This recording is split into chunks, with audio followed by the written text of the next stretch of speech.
Gather round, little birds, for a tale of feathers, crowns, and unexpected turns.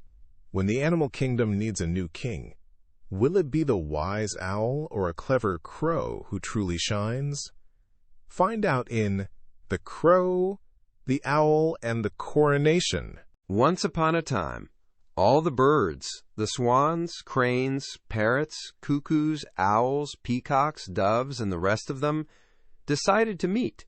They had to discuss a subject of most importance. Unfortunately, no crow had joined yet, but they could not wait any longer.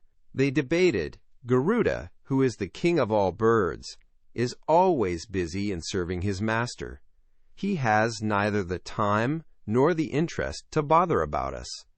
There is no point in having a king who does not protect and remains at the position of the king only as a namesake.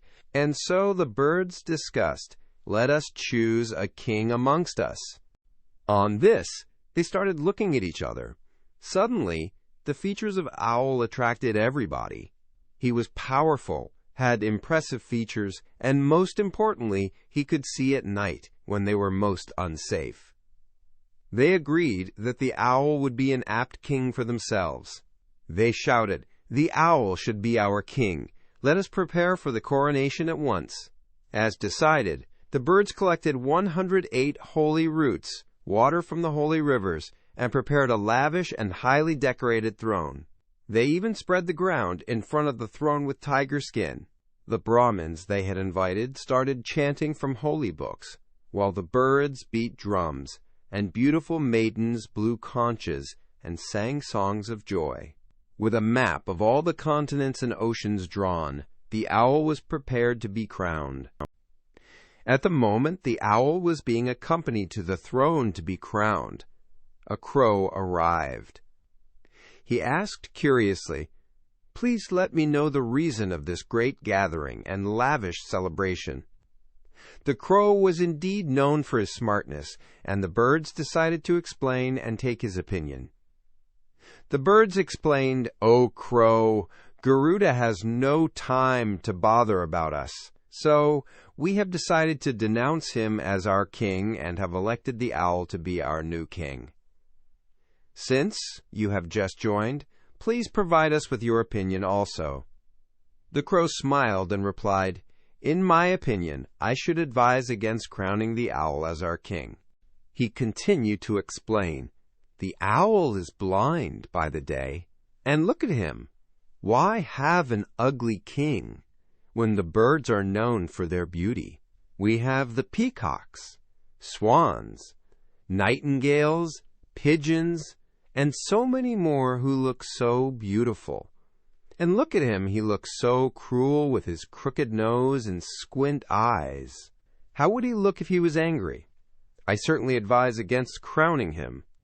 The other birds started considering his points, and the crow continues with his arguments.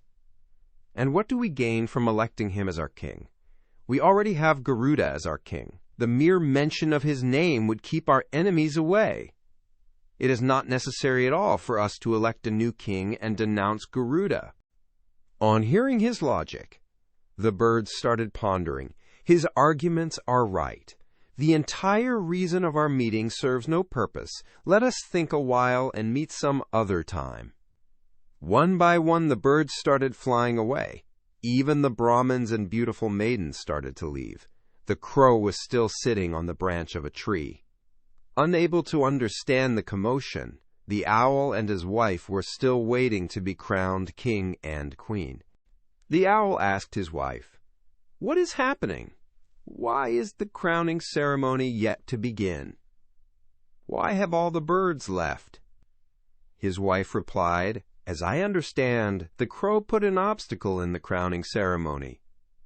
He persuaded all the other birds to fly away. Only he, with ulterior motives, stayed behind. We should return home too."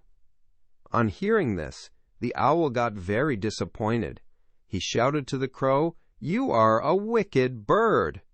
I did not harm you in any way, and yet you put obstacle to my crowning ceremony.